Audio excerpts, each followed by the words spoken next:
Hi, I'm Vijay Balaji and this is my video for TensorFlow demo.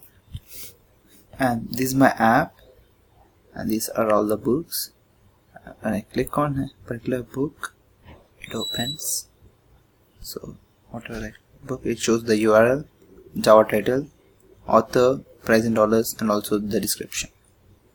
And it has also a show feature like edit, which can edit URL, title, author, price in dollars, and description.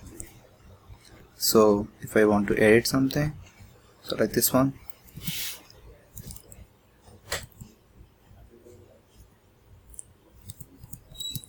so this goes this way.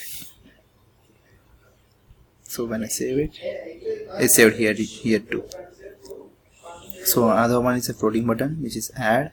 You can add a image, URL, title, author, and also the price and description. So let it be some price,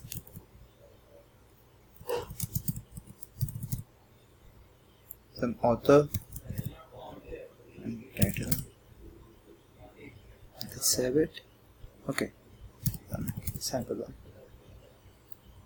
So this is gonna add here.